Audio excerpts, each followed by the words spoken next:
The shadows remember you, sweet seeker. Step lightly. The library watches it. Cicero never forgets a scent.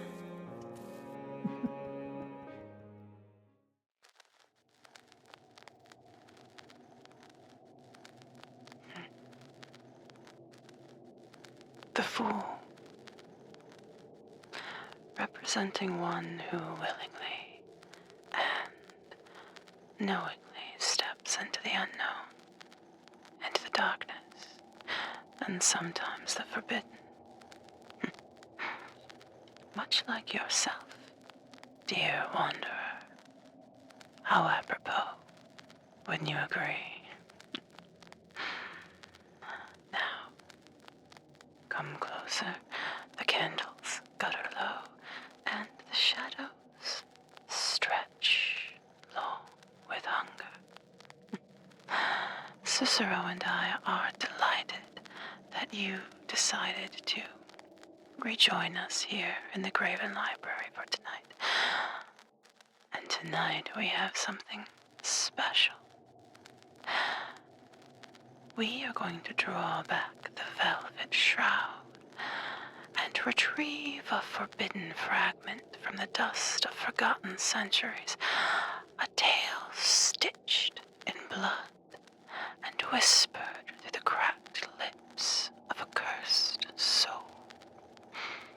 This is the Giaour, a fragment of a Turkish tale birthed in 1813 from the fevered imagination of Lord Byron and told in fragments. In Turkish, Giaour means infidel, an epithet spat like poison, a name etched in contempt. Our tale follows a stranger, dangerous, obsessed, who dares love a woman cloistered in the velvet prison of a harem, and in this dairy dooms them both. Betrayal, murder, damnation, spiraling like smoke from Byron's pen. Cicero insisted on this one. He has a particular fondness for stories with teeth, especially the messy kind. And this one, oh, this one, it drips with death, lust, and eternal curses. It's not for the faint of heart, but you, sweet seeker, you're not faint, are you? Now, hush and listen. For vengeance speaks loudest when the world falls silent. No breath of air to break the wave that rolls below the Athenian's grave. That tomb which gleaming o'er the cliff first greets the homeward veering skiff, high o'er the land he saved in vain. When shall such hero live again? Fair clime, where every season smiles benignant o'er those blessed isles, which, seen from far Colonna's height, make glad the heart that hails the sight, and lend to loneliness delight. There, mildly dimpling, ocean's cheek reflects the tints of many a peak, caught by the laughing tides that lave these Edens of the eastern wave. And if at times a transient breeze break the blue crystal of the seas, or sweep one blossom from the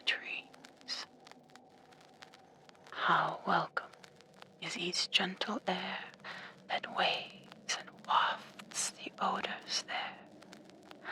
For there, the rose, or crag or vale, sultana of the nightingale, the maid for whom his melody, his thousand songs are heard on high, blooms blushing to her lover's tale, his queen, the garden queen, the rose. Unbent by winds, unchilled by snows, far from the winters of the west, by every breeze and season blessed, returns the sweets by nature given in softest incense back to heaven, and grateful yields that smiling sky her fairest hue and fragrant sigh, and many a summer flower is there, and many a shade that love might share, and many a grotto meant for rest that holds the pirate for a guest, whose bark in sheltering cove below lurks for the passing peaceful prow, till the gay mariner's guitar is heard and seen the evening star. Then stealing with the muffled oar, far shaded by the rocky shore, rush the night prowlers on the prey, and turn to groan his roundelay. Strange, that where nature loved to trace, as if for gods a dwelling place, and every charm and grace hath mixed within the paradise she fixed, there man, enamored of distress, should mar it into wilderness, and trample, brute-like, o'er each flower that tasks not one laborious hour, nor claims the culture of his hand to bloom along the fairyland, but springs as to preclude his care, and sweetly woos him, but to spare.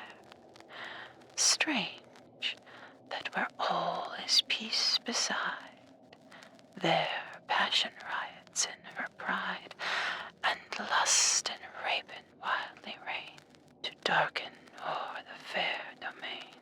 It is as though the fiends prevailed against the seraphs they assailed, and fixed on heavenly thrones should dwell the freed inheritors of hell.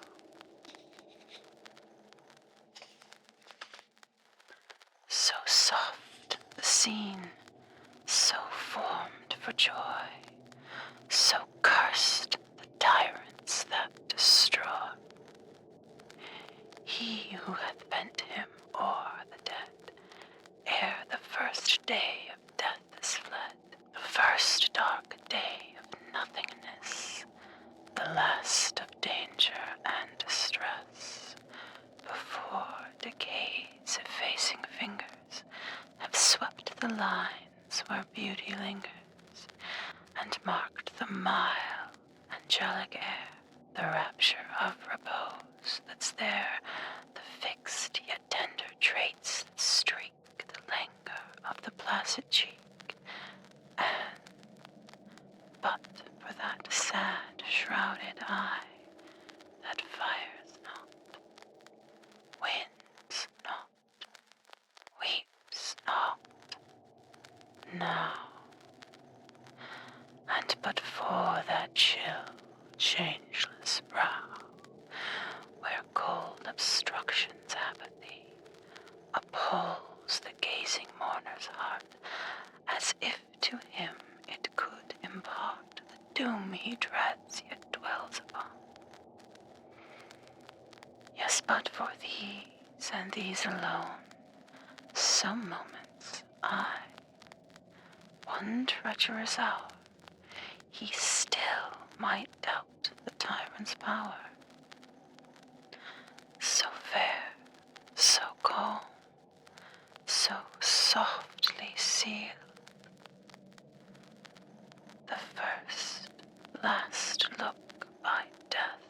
field. Such is the aspect of his shore. 'Tis Greece, but living Greece no more. So coldly sweet, so deadly fair, we stopped, for soul is wanting there. Here is the loveliness in death, that parts not quite with parting breath, but beauty with that fearful bloom, that hue which haunts it to the tomb, expression's last receding ray, a gilded halo hovering round decay, the farewell beam of feeling passed away. Spark of that flame, perchance of heavenly birth, which gleams but warms no more its cherished earth. Clime of the unforgotten brave, whose land from plain to mountain cave was freedom's home or glory's grave. Shrine of the mighty, can it be that this is all remains of thee? Approach, thou craven, crouching slave, say, is this not Thermopylae? These waters blue that round you lave, O servile offspring of the free, pronounce what sea, what shore is this? The gulf, the rock of Salamis. These scenes, their story not unknown, arise and make again your own. Snatch from the ashes of your sires the embers of their former fires, and he who in the strife expires will add to theirs a name of fear that tyranny shall quake to hear, and leave his sons a hope, a fame.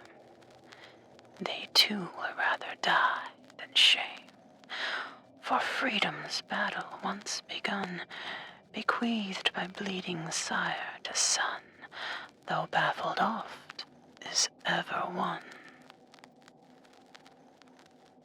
Bear witness, Greece, thy living page attested many a deathless age, while kings in dusty darkness hid have left a nameless pyramid. Thy heroes, though the general doom hath swept the column from their tomb, a mightier monument command, the mountains of their native land. There points thy muse to stranger's eye, the graves of those that cannot die. 'Twere long to tell, and sad to trace, each step from splendor to disgrace. Enough. No foreign foe could quell thy soul till from itself it fell. Yet self-abasement paved the way to villain bonds and despot sway. What can he tell who tread thy shore? No legend of thine olden time, no theme on which the muse might soar, high as thine own in days of yore, when man was worthy of thy clime. The hearts within thy valleys bred, the fiery souls that might have led thy sons to deeds sublime, now crawl from cradle to the grave. Slaves, nay, the bondsmen of a slave, and callous save to crime.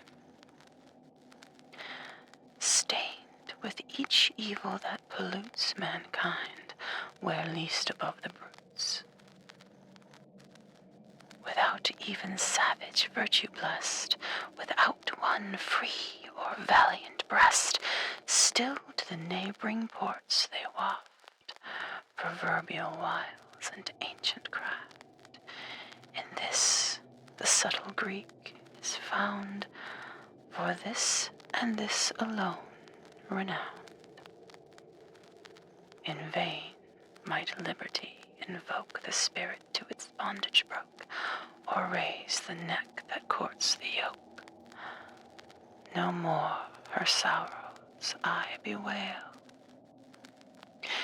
Yet this will be a mournful tale, and they who listen may believe, who heard it first had cause to grieve. Far, dark, along the blue sea glancing, the shadows of the rocks advancing, start on the fisher's eye like a boat of island pirate or Mainote, and fearful for his light Gaik, he shuns the near but doubtful creek, though worn and weary with his toil, and cumbered with his scaly spoil, slowly, yet strongly plies the oar, till Port Lyon's safer shore receives him by the lovely light that best becomes an eastern night.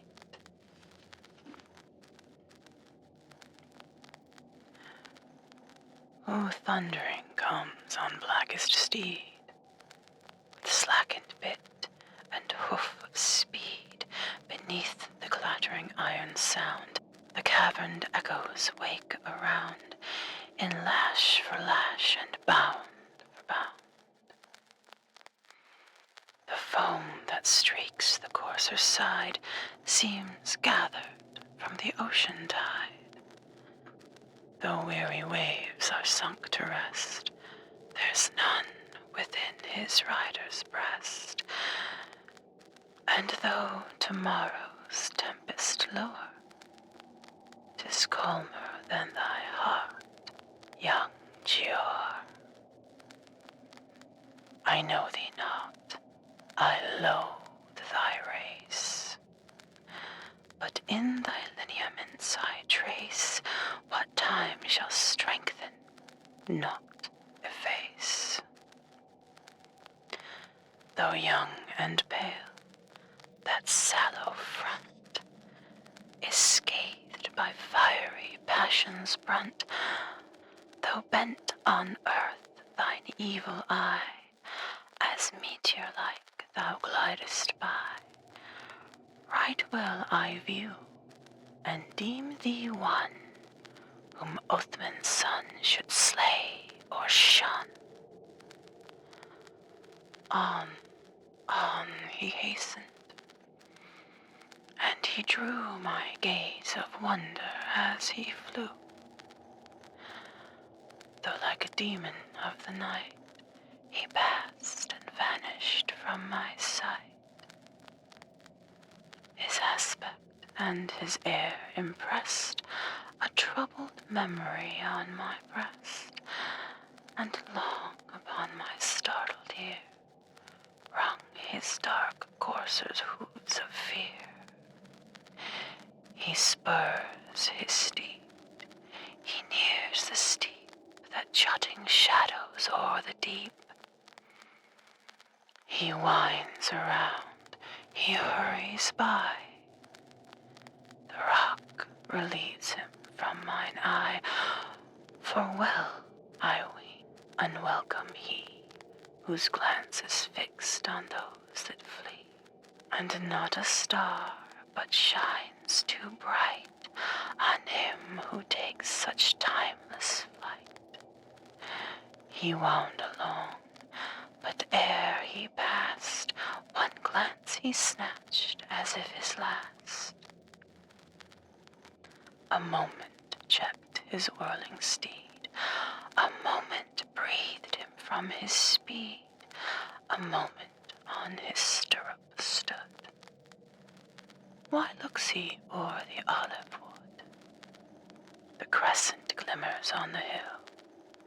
The mosque's high lamps are quivering still, though too remote for sound to wake, in echoes of the far Tofek. The flashes of each joyous peal are seen to prove the Muslim seal. Tonight, set Ramazani's sun. Tonight, the Byron feast's begun. Tonight, but who and what art thou, of foreign garb and fearful brow?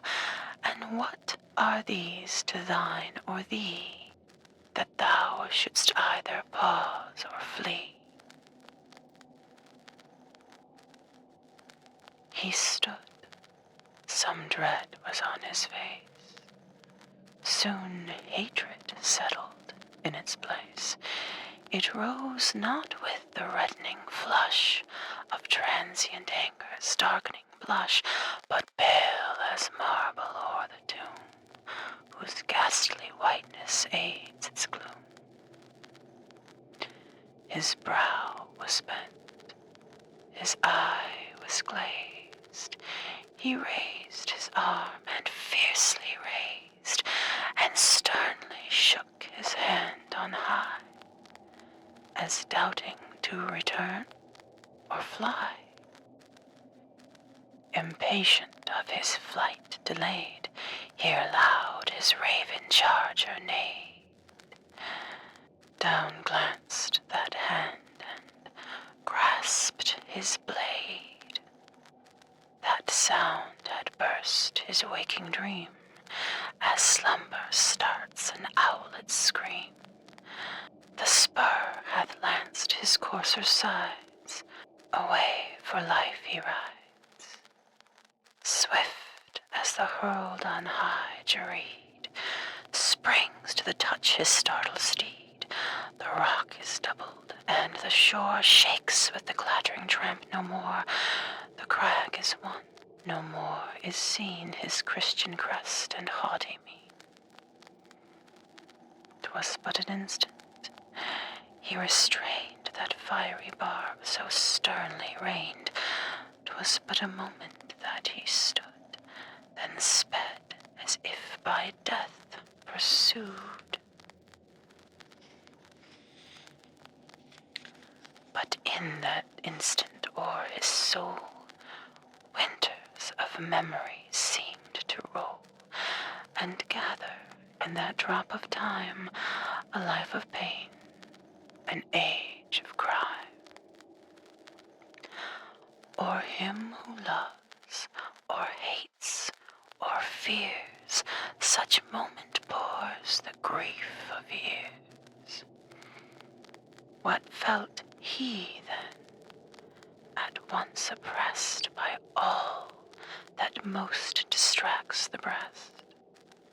That pause which pondered o'er his fate, oh, who its dreamy length shall date? Though in time's record nearly naught, it was eternity to thought.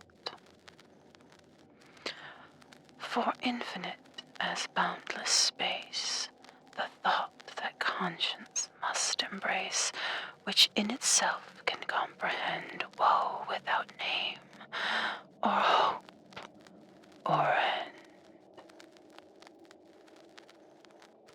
The hour is past, the Giaour is gone, and did he fly or fall alone?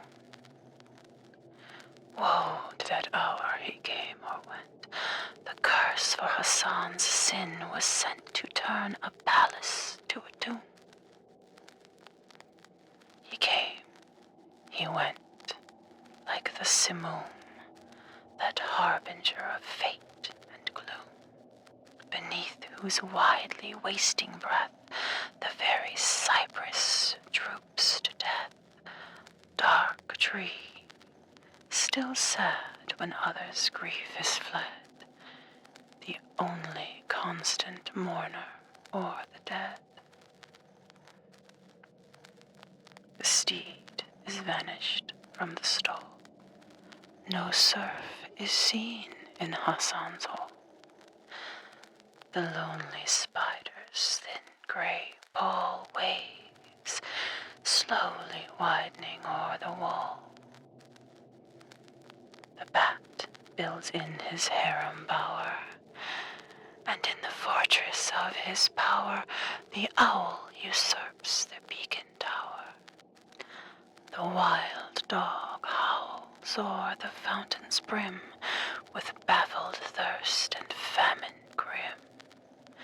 For the stream has shrunk from its marble bed, where the weeds and the desolate dust are spread.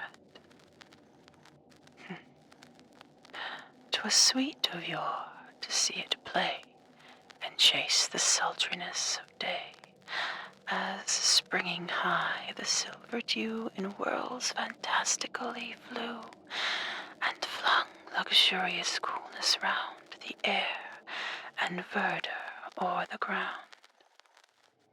'Twas sweet when cloudless stars were bright to view the wave of watery light and hear its melody by night. And oft had Hassan's childhood played around the verge of that cascade, and oft upon his mother's breast that sound had harmonized his rest. And oft had Hassan's youth along its bank been soothed by beauty's song, and softer seemed each melting tone of music mingled with its own. But ne'er shall Hassan's age repose along the brink at twilight's close. The stream that filled its font is fled. The blood that warmed his heart is shed. And here no more shall human voice be heard to rage, regret, rejoice. The last sad note that swelled the gale was woman's wildest funeral wail that quenched in silence.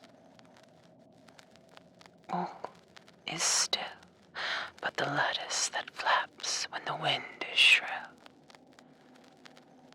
Though raves the gust and floods the rain, no hand shall close its clasp again. On desert sands 'twere joy to scan the rudest steps of fellow man, so here the very voice of grief might wake an echo-like relief. At least 'twould say, all are not gone. There lingers life, though but in one.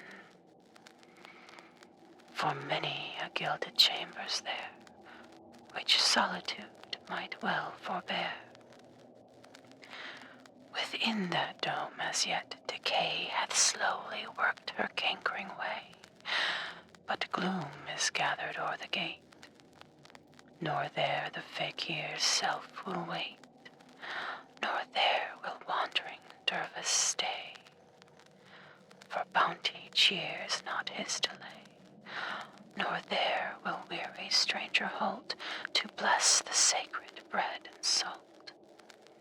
Alike must wealth and poverty pass heedless and unheeded by, for courtesy and pity died with Hassan on the mountainside.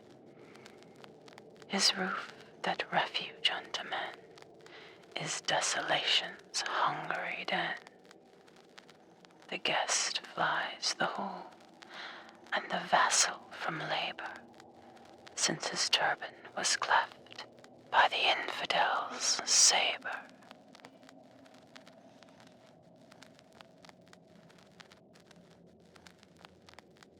I hear the sound of coming feet, but not a voice mine ear to greet.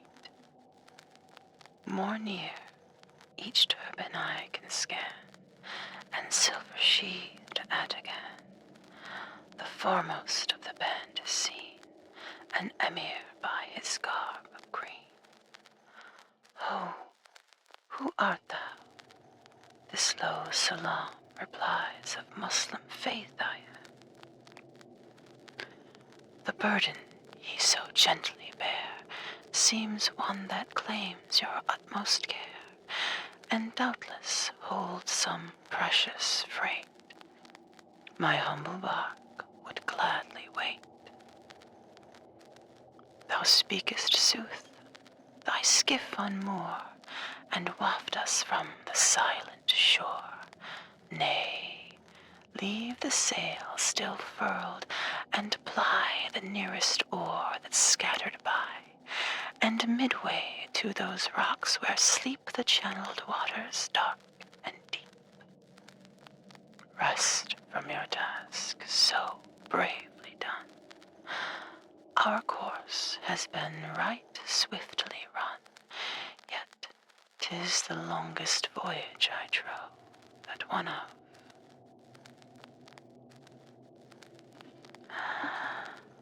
Sullen it plunged and slowly sank. The calm wave rippled to the bank. I watched it as it sank.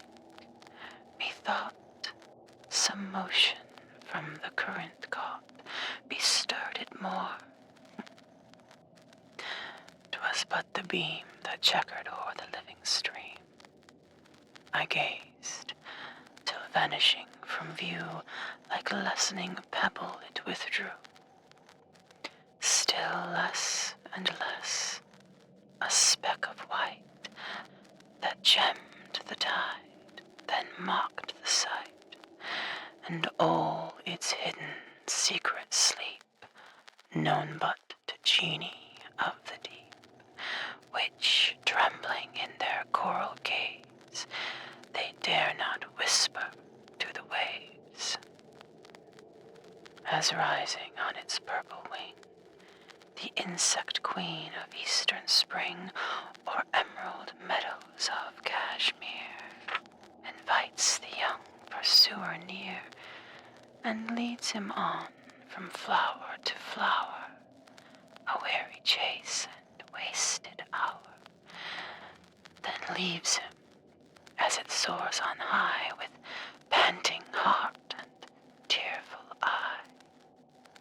So beauty lures the full-grown child, with hue as bright and wing as wild. A chase of idle hopes and fears, begun in folly, closed in tears. If one to equal ills betrayed, woe waits the insect and the maid. A life of pain, the loss of peace, from infant's play and man's caprice, the lovely toy so fiercely sought hath lost its charm by being caught. For every touch that wooed its stay hath brushed its brightest hues away, till charm and hue and beauty gone, 'tis left to fly or fall alone, with wounded wing or bleeding breast. Ah, where shall either victim rest? Can this with faded pinions soar from rose to tulip as before? Or beauty, blighted in an hour, find joy within her broken bower? No, gayer insects fluttering by ne'er droop the wing o'er those that die, and lovelier things have mercy shown to every failing but their own. And every woe a tear can claim, except an erring sister's shame. The mind that broods o'er guilty woes is like the scorpion girt by fire, in circle narrowing as it glows. The flames around their captive close, till inly searched by thousand throes, and maddening in her ire, once sad and sole relief she knows, the sting she nourished for her foes, whose venom never yet was vain, gives but one pang, and cures all pain, and darts into her desperate brain. So do the dark in soul expire, or live like scorpion girt by fire. So rides the mind remorse hath riven, unfit for earth, undoomed for heaven. Darkness above, despair beneath, around it flame, within it death. Black Hassan from the harem flies, nor bends on woman's form his eyes. The unwonted chase each hour employs, yet shares he not the hunter's joys. Not thus was Hassan wont to fly when Layla dwelt in his serai. Doth Layla there no longer dwell? That tale can only Hassan tell. Strange rumors in our city say, upon that eve she fled away when Ramazan's last sun was set, and flashing from each minaret, millions of lamps proclaimed the feast of Byron through the boundless east. 'Twas then she went as to the path which Hassan vainly searched in wrath, for she was flown her master's rage in likeness of a Georgian page, and far beyond the Muslim's power had wronged him with the faithless Giaour. Somewhat of this had Hassan deemed, but still so fond, so fair she seemed. Too well he trusted to the slave whose treachery deserved a grave, and on that eve had gone to mosque, and thence to feast in his kiosk. Such is the tale his Nubians tell, who did not watch their charge too well. But others say that on that night, by pale Fingari's trembling light, the Giaour upon his jet-black steed was seen, but seen alone to speed with bloody spur along the shore, nor maid nor page behind him bore. Her eyes dark charm 'twere vain to tell, but gaze on that of the gazelle, it will assist thy fancy well, as large as languishingly dark, but soul beamed forth in every spark that darted from beneath the lid, bright as the jewel of Giamschid.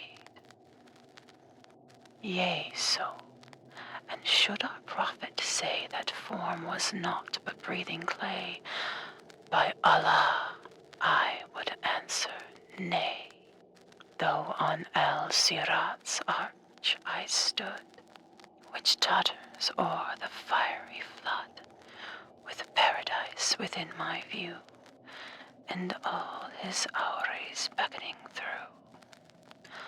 Oh, who young Layla's glance could read, and keep that portion of his creed, which saith that woman is but dust, a soulless toy for tyrants' lust. On her might muftis gaze and shone. On her fair cheeks unfading hue, the young pomegranate's blossoms strew their bloom in blushes ever new. Her hair in hyacinthine flow, when left to roll its folds below, as midst her handmaids in the hall, she stood superior to them all, hath swept the marble where her feet gleamed whiter than the mountain sleet, ere from the cloud that gave it birth it fell, and caught one stain of earth. The cygnet nobly walks the water, so moved on earth Circassia's daughter, the loveliest bird of Franquistan, as rears her crest the ruffled swan, and spurns the wave with wings of pride, when past the steps of stranger man along the banks that bound her tide, thus rose fair Layla's whiter neck.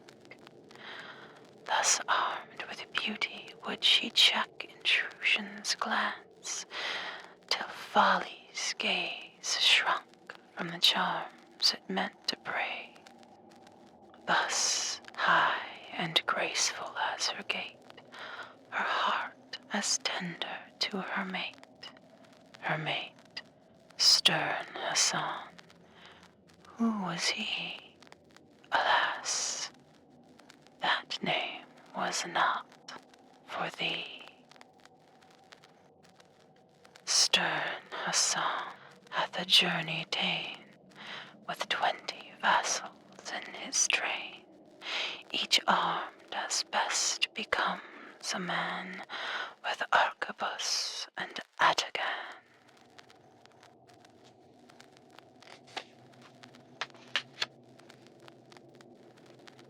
The chief before, as decked for war, bears in his belt the scimitar, stained with the best of Arnaut blood, when in the pass the rebels stood, and few returned to tell the tale of what befell in Parna's vale.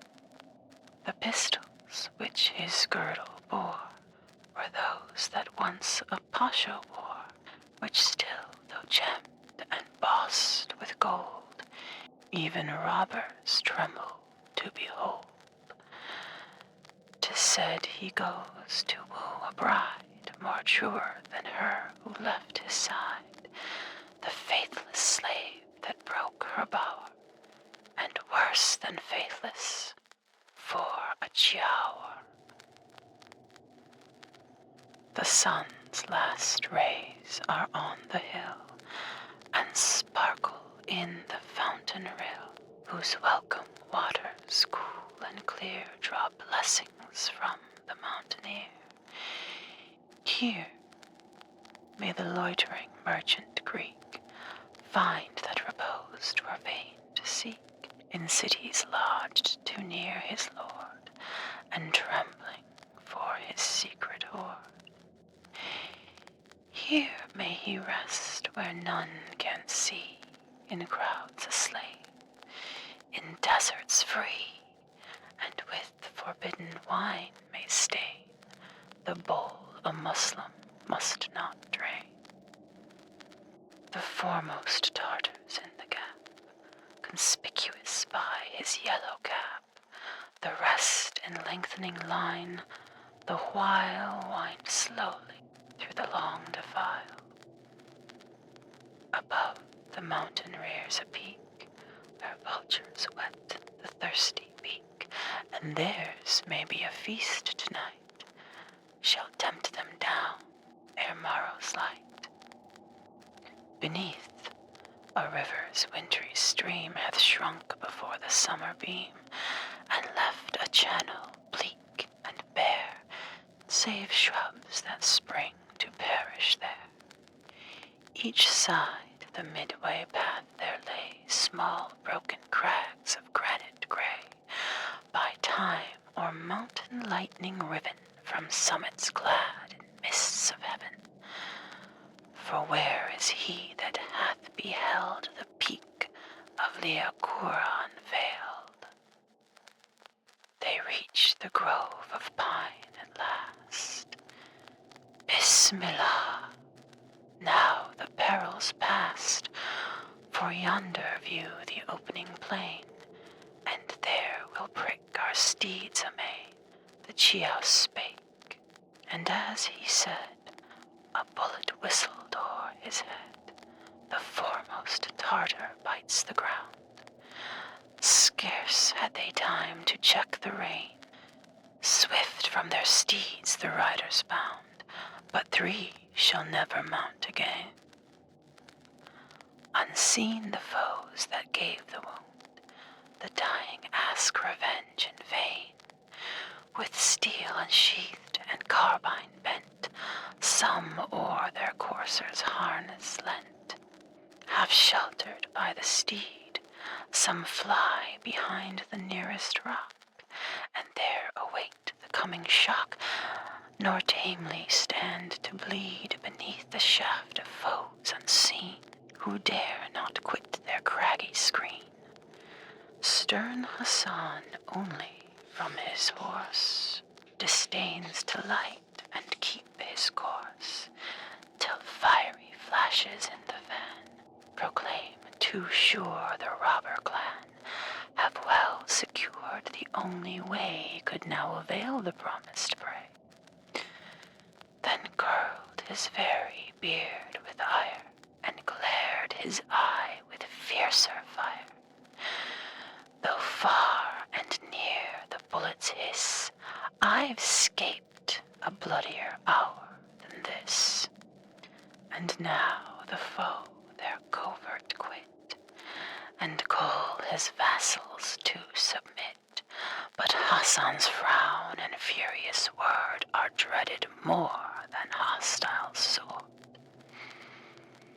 Nor of his little band a man resigned carbine or ataghan, nor raised the craven cry amound.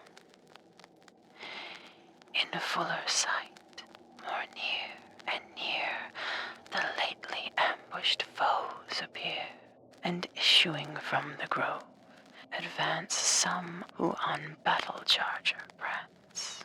Who leads them on with foreign brand, far flashing in his red right hand? 'Tis he, I know him now. I know him by his pallid brow. I know him by the evil eye that aids his envious treachery. I know him by his jet-black barb, though now arrayed in Arnaut garb. Apostate from his own vile faith, it shall not save him from the death. 'Tis he, well met in any hour, lost Layla's love, accursed Giaour. As rolls the river into ocean in sable torrent, wildly streaming, as the sea tides opposing motion, an azure column proudly gleaming, beats back the current many a rood, in curling foam and mingling flood, while eddying whirl and breaking wave, roused by the blast of winter, rave. Though sparkling spray in thundering clash, the lightnings of the waters flash in awful whiteness o'er the shore, that shines and shakes beneath the roar. Thus, as the stream and ocean greet, with waves that madden as they meet, thus join the bands, whom mutual wrong and fate and fury drive along. The bickering sabers, shivering jar, and pealing wide or ringing near, it echoes on the throbbing ear. The death shot hissing from afar, the shock, the shout, the groan of war, reverberate along that vale more suited to the shepherd's tale. Though few the numbers, theirs the strife that neither spares nor speaks for life. Fondly youthful hearts can press to seize and share the dear grass. But love itself could never pant for all that beauty sighs to grant with half the fervor hate bestows upon the last embrace of foes, when grappling in the fight they fold those arms that ne'er shall lose their hold. Friends meet to part, love laughs at faith. True foes, once met, are joined till death.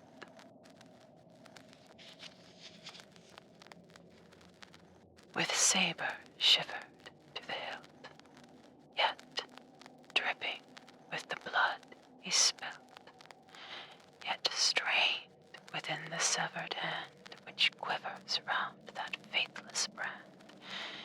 His turban far behind him rolled, and cleft in twain its firmest fold. His flowing robe, by falchion torn, and crimson as those clouds of morn that, streaked with dusky red, portend the day shall have a stormy end, a stain on every bush that bore a fragment of his palambre, his breast with wounds unnumbered riven, his back to earth, his face to heaven. Fallen Hassan lies, his unclosed eye, yet lowering on his enemy, as if the hour that sealed his fate, surviving, left his quenchless hate.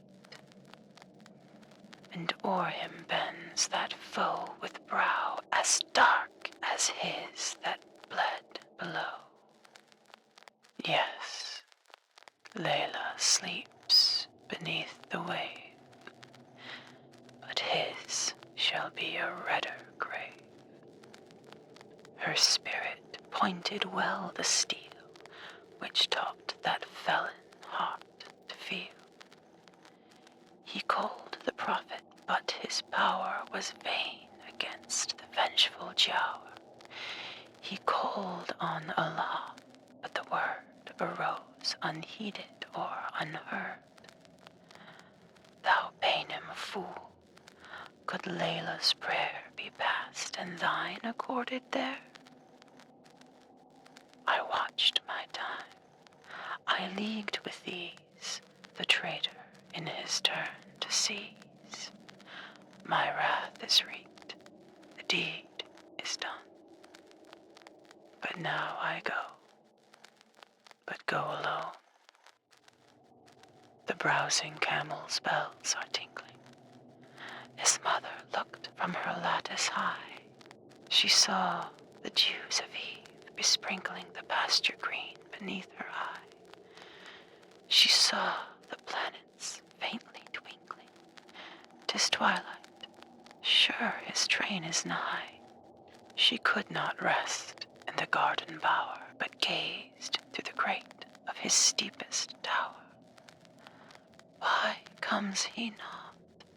His steeds are fleet, nor shrink they from the summer heat. Why sends not the bridegroom his promised gift? Is his heart more cold, or his bark less swift? O false reproach! Yon Tartar now has gained our nearest mountain's brow, and warily the step descends, and now within the valley bends, and he bears the gift at his saddle bow. How could I deem his courser slow?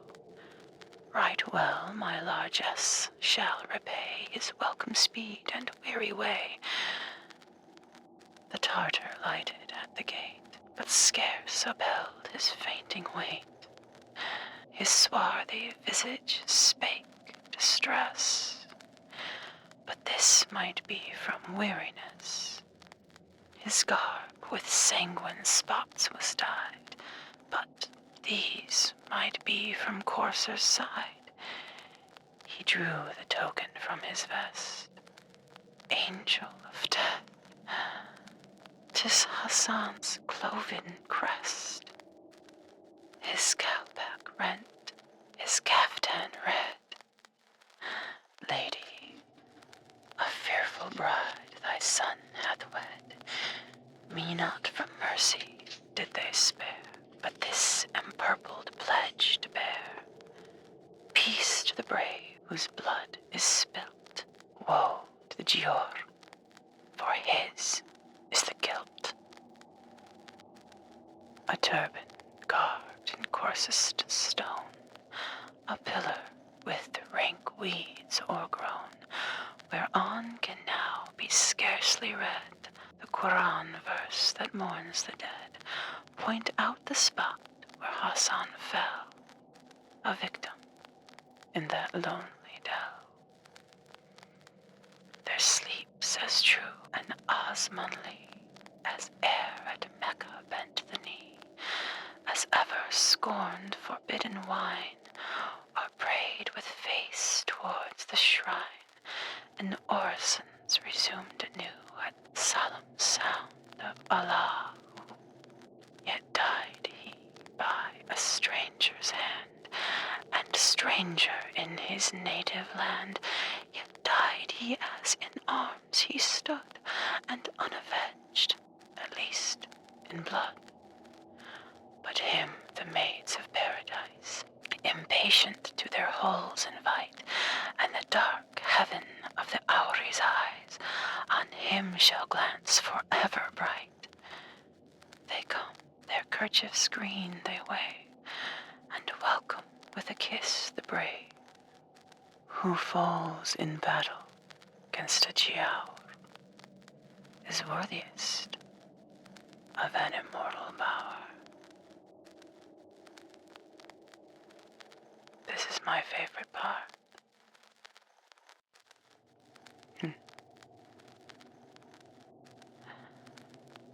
But thou, false infidel, shalt writhe beneath avenging Mongir's side, and from its torment escape alone to wander round lost Iblis's throne.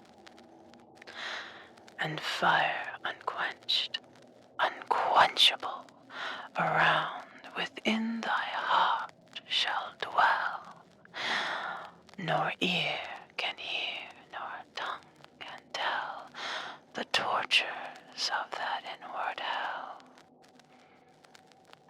But first, on earth as vampires sent, thy corse shall from its tomb be rent, then ghastly haunt thy native place, and suck the blood of all thy race. There from thy daughter, sister, wife, at midnight drain the stream of life, yet loathe the banquet which perforce must feed thy livid living corpse. Thy victims, ere they yet expire, shall know the demon for their sire, as, cursing thee, thou cursing them, thy flowers are withered on the stem. But one that for thy crime must fall, the youngest, best beloved of all, shall bless thee with a father's name. That word shall wrap thy heart in flame.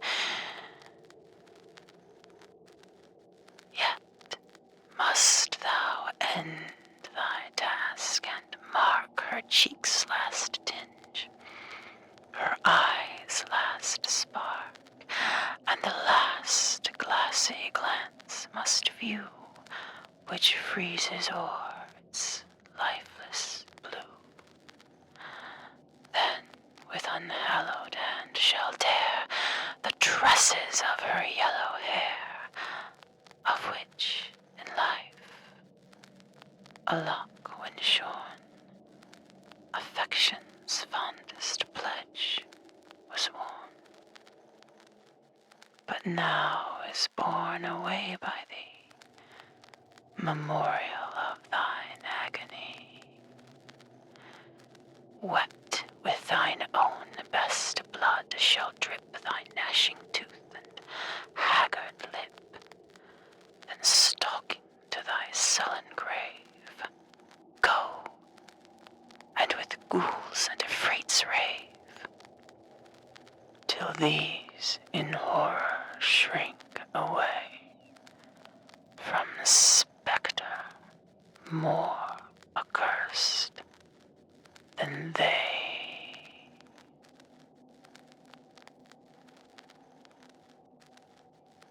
The curse was spoken. A soul torn from flesh, condemned to an eternity of thirst and rot. But fret not, dear wanderer, for this is not the end of our tale. It's only the beginning. The infidel's tale winds on through blood and ruin, and next time we'll feast on his revenge and perhaps his remorse. In the meantime, should you feel compelled, should you have a desire to nourish the dark, the library accepts offerings on both Patreon and Coffee, or even whispers left in the veil between dreams.